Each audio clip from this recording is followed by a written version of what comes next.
အိန္ဒိယမှာဒီလိုကိုလုံးဝမထိပါနဲ့သူ့အကိုကိုပို့လို့အောင်မထိနဲ့သူဘယ်နေရာမှာပဲရှိသူ့အကိုအနိုင်ကျင့်ခံရတာနဲ့ညီလေးရဲ့နာမည်ကိုអော်လိုက်ုံနဲ့အဲ့ဒီလူဟာတင်မင်းလိုပဲချက်ချင်းပေါ်လာပြီးလူတစ်ယောက်တည်းနဲ့စစ်တပ်တစ်ခုလုံးကိုတားဆီးနိုင်ပါတယ်ဘသူ့ကိုပဲထိလို့ရပေမဲ့သူ့အကိုကိုတော့ဘယ်တော့မှမထိပါနဲ့ဒီလူဟာလူတစ်တောင်းစာအားရှိတဲ့အကိုချစ်ညီလေးတစ်ယောက်ပါပဲဒီလိုရက်ဆက်တဲ့လူရဲ့နာမည်ကတော့ယိုနီပါတရက်မှာသူ့အကိုစော့နေုံเจ้าကလူမိုက်ခေါင်းဆောင်ကအနိုင်ကျင့်ခဲ့ပါတယ်ဘားနှစ်ချက်ရိုက်ုံတင်မကပဲမြေော်ဖိပြီးရက်ဆက်ရိုက်နှက်ခဲ့ကြပါတယ်ငယ်စဉ်ကလေးကအကိုကဒီလိုမျိုးဘယ်တော့မှမခံခဲ့ရဘူးပါဘူးအဲ့ဒါနဲ့သူကထားရက်လိုက်ပြီးသူ့ညီလေးကိုလာခိုင်းပြီးပြန်ကန်ခိုင်းလို့ရတယ်လို့ပြောလိုက်တော့လူမိုက်ခေါင်းဆောင်ကအထင်သေးတဲ့မျက်နှာနဲ့ကြည့်နေခဲ့ပါတယ်အကိုဖြစ်သူလည်းတန်းပြီးអော်လိုက်တော့ယိုနီကတစ်ချက်တည်းမျက်စိတမိတ်အတွင်းမှာပဲသူ့အကိုနားရောက်လာပါတယ်သူရှိကလူမိုက်လေးတွေကိုကြည့်ပြီးသူ့အကိုကိုထိရဲခဲ့တဲ့အတွက်အသက်ရှင်ရတာညှိငွေ့နေပြီလားလို့မေးလိုက်ပါတယ်လူမိုက်ခေါင်းဆောင်ကလည်းသူ့ကိုလုံးဝအလေးမထားပဲရှေ့တိုးလာပြီးသူ့ရဲ့ပါးလေးကိုညှစ်လိုက်ပါတယ်နောက်စက္ကန့်မှာပဲယိုနီကဝိခနဲ့ကန်လိုက်ပြီးမြေပေါ်လဲချလိုက်ပါတယ်နောက်ပြီးဝိခနဲ့နောက်တစ်ချက်နဲ့နောက်တစ်ယောက်ကိုလဲချပြီ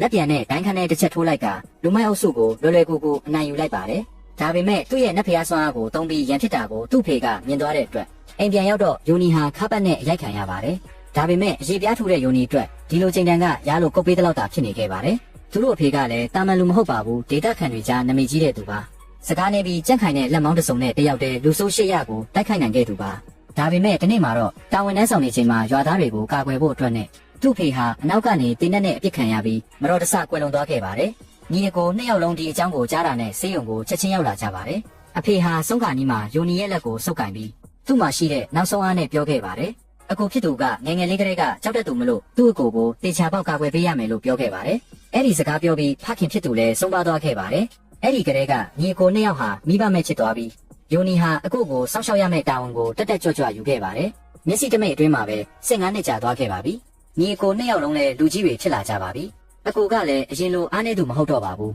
သူ့ကိုတယောက်ကအနိုင်ကျင့်ရင်ညီလေးကိုခေါ်တဲ့အတန်ဟာပိုကြီးကျလာပါတယ်အကိုရဲ့ခေါ်တန်ကိုကြားတာနဲ့ယိုနီဟာချက်ချင်းစစ်နဲ့ဖျားအဖြစ်ပြောင်းလဲသွားပြီးပေါင်ထက်တောင်ပို့ထူးတဲ့လက်မောင်းတွေကိုထုတ်ပြလိုက်ပါတယ်မြင်မြန်တဲ့အချိန်နဲ့အတူတစ်ခါအတွင်းမှာပဲသူ့အကိုရှေ့ရောက်လာပြီးသူ့အကိုကိုသူ့နောက်မှာကာကွယ်ထားလိုက်ပါတယ်ဘေးကလူမိုက်တယောက်ကသူ့ကိုဘကအနှုတ်ဆုပ်ကလေးနဲ့အိမ်ပြန်ပြီးနှုတ်တော့ဆိုပြီးလှောင်ပြောင်ခဲ့ပါတယ်အကိုကညီလေးကိုဒုက္ခမပေးချင်တာကြောင့်ယိုနီကိုဆွဲပြီးအိမ်ပြန်ဖို့ပြင်လိုက်ပါတယ်ဒါပေမဲ့ရုတ်တရက်ယိုနီကသူ့ကိုရဲ့နားရနောက်မှာတွေးထွက်နေတာကိုသတိထားမိလိုက်ပါတယ်သူဟာအကိုနိုင်ကျင့်ခံရတဲ့မြင်ကွင်းကိုတီးလိုက်ရတော့ချက်ချင်းပဲဒေါသဟာချက်ချင်းမြင့်တက်လာပါတယ်ဒိုင်းခန်နဲ့ကန်ချက်တစ်ချက်နဲ့အတူကတုံးတဲ့လူရဲ့ဝါကြန့်ကြန့်သွားရှစ်ချောင်းကိုကျိုးပဲ့သွားစေခဲ့ပါတယ်ကတုံးပြောင်တဲ့လူလည်းသူ့ဖွားကသူ့ကိုလာခေါ်နေတယ်လို့ခန်းစားလိုက်ရပြီးပတ်ချလဲသွားပါတယ်ယိုနီကသူ့လက်ပင်ကိုဆွဲကင်ပြီးမြေပြင်ပေါ်ကနေ9မီတာလောက်ခုန်တက်သွားပြီးဒိုင်းခန်နဲ့အပြင်းနဲ့ပစ်ချမှုနဲ့အတူမြေကြီးပေါ်အားရပါရလက်ချလိုက်ပါတယ်သူ့ကိုထိရရင်ဘယ်သူမှအသက်ရှင်လျက်ထွက်သွားရမှာမဟုတ်ပါဘူး10စက္ကန့်တောင်မကြာခင်မှာပဲယိုနီဟာလူမိုက်အားလုံးကိုရှင်းပစ်လိုက်ပါတယ်သူဟာကတုံးပြောင်ရဲ့အရှိရောက်လာပြီးခေါင်းပေါ်ကိုမတင်လိုက်ပါတယ်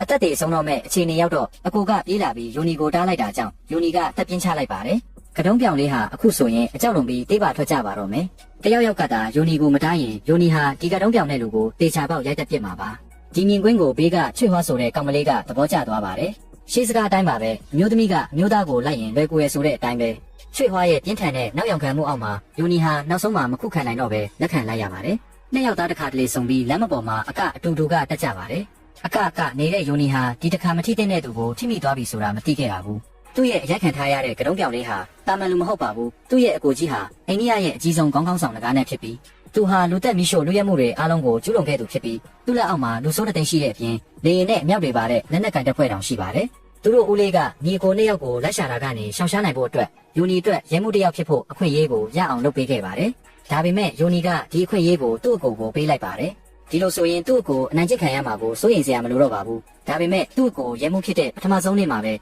ရဲစခန်းဝမှာရဲတစ်ယောက်ကိုမိရှို့တက်နေတဲ့လူဆိုးအုပ်စုနဲ့တွေ့ခဲ့ရပါတယ်ဒီလူကငကားနဲ့ရဲ့တတိယလက်ရုံးပဲဖြစ်ပါတယ်အခုချိန်မှာတော့သူ့ရဲ့အကိုဖြစ်သူဟာဒုက္ခရောက်တော့မှာပါလူဆိုးကောင်းဆောင်ကသူတို့ကို3ရက်အတွင်းယိုနီကိုလာဖို့ပြောပြီးမဟုတ်ရင်ရဲစခန်းကိုမြေမြုပ်ပစ်မယ်လို့ပြောခဲ့ပါတယ်ဘေးကယိုနီရဲ့အကိုကအရန်ကြောက်သွားပြီးယိုနီကိုမသိတယ်လို့ဟန်ဆောင်ခဲ့ပါတယ်ဒီလူဆိုးအုပ်စုဒီလောက်အထိရိုင်းဆိုင်ရတဲ့အကြောင်းရင်းကတော့ရဲစခန်းမှုကိုချင်းချောက်ဖို့ကလေးမြောက်များကိုပြန်ပေးဆွဲထားလို့ပါ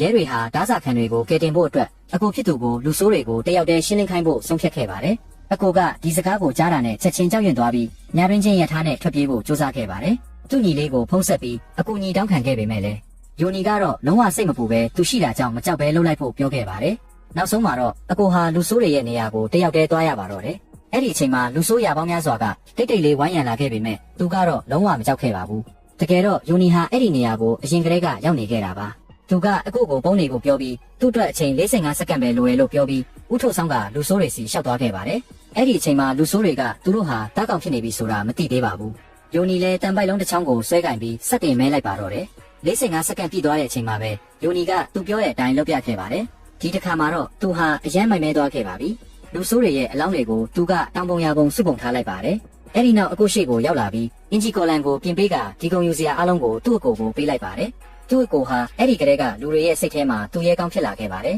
အကိုထွက်သွားတဲ့နောက်ကျောကိုကြည့်ပြီးယိုနီဟာပျော်ရွှင်စွာပြုံးနေခဲ့ပါတယ်သူ့အကိုသာဘေးကင်းရင်သူလုပ်ခဲ့တဲ့အရာအလုံးကတန်ဖိုးရှိပါတယ်သူ့အကိုဟာဒီတပွဲတည်းနဲ့နာမည်ကြီးသွားပြီးဒေတာတွင်အမြင့်ဆုံးခေါင်းဆောင်စီကချီးမွမ်းခြင်းကိုရရှိခဲ့ကသတင်းစာခေါင်းစည်းပိုင်းမှာပါခဲ့ပါတယ်မကြခင်မှာပဲဒီအကြောင်းကိုခေါင်းဆောင်နဂါးနဲ့တည်သွားပြီးဒီလူကိုရှင်းဖို့ဆုံးဖြတ်လိုက်ပါတယ်သူတို့ကအကိုဖြစ်သူကိုအရန်တိုက်ခိုက်နိုင်တယ်လို့ထင်နေကြပြီးသူ့ရဲ့လက်အောက်ခံတွေကိုညီလေးဖြစ်သူယိုနီကိုဖမ်းခိုင်းပြီးအကိုကိုချင်းချောက်ဖို့စ조사ခဲ့ပါတယ်ဒါပေမဲ့သူတို့မမျှော်လင့်ထားတာကသူတို့ဖမ်းလာတာကအသက်ရှင်နေတဲ့တင်မင်းဖြစ်နေခဲ့တယ်ဆိုတာပါပဲလူဆိုးတွေကသူ့လက်ချောင်းတွေကိုဖျက်ပြီးတင်ကန်းစာပေးချင်ခဲ့ပေမဲ့ယိုနီကဘလို့လို့အလွယ်တကူလက်ခံပါလဲသူဟာဝက်ရောင်ဆောင်ပြီးကြားကိုစားတဲ့လက်ကွက်ကိုသုံးခဲ့ပါတယ်တစ်ဖက်ကကြောက်တယ်လို့ဟန်ဆောင်နေပေမဲ့နောက်တစ်ဖက်ကတော့သူတို့ကိုကစားနေခဲ့ပါတယ်လူအုပ်စုကြီးတစုဟာသူ့တယောက်တည်းကိုဖိနှိပ်မထားနိုင်ပဲအချိန်ပေါင်းများစွာဆုတ်ကစားခဲ့ပြီးနောက်မှာတော့အားခနဲ့အော်တန်ကိုကြားလိုက်ရပါတယ်သူတို့ဟာသူတို့လူရဲ့လက်ချောင်းကိုသူတို့ဘာသာဖျက်ပစ်လိုက်ကြတာပဲဖြစ်ပါတယ်ယိုနီကတော့သူ့အလုံးလောက်ကစားပြီးပြီလို့ထင်တာနဲ့ချက်ချင်းဖဲချက်တွေဖွင့်လိုက်ပါတယ်သူဟာကီလိုဂရမ်200အလေးချိန်ရှိတဲ့လူထွားကြီးတစ်ယောက်ကိုဖမ်းဆွဲပြီးပေးနေရဝဲရဲ့နေရာကိုခုန်ပြန်သွားကလူမိုက်တွေကိုတန်းပြီးပစ်ချလိုက်ပါတယ်ဖြက်ခနဲမိတန်နဲ့အတူကားတော်မှောက်သွားပါတယ်ကတုံးပြောင်လေးကလည်းဒီနေရာမှာရှိနေခဲ့ပြီးယိုနီရဲ့အစွမ်းကိုမြင်ပူးတာကြောင့်အခုဆိုရင်ရှိုးရဲဝင်ပုံးဖို့နေရာရှာနေပါပြီဒါပေမဲ့သူတို့နေဝက်လောက်ရှာတာတောင်တင့်တော်တဲ့နေရာမတွေ့တာကြောင့်ငိုချင်နေပါတယ်တိတ်မကြခင်မှာပဲယိုနီဟာဒီလူဆိုးအစုကိုအဖေအမေရော်ပြီးငွေရိုးရဲ့အထိရိုက်နှက်ပစ်လိုက်ပါတယ်တိတ်မကြခင်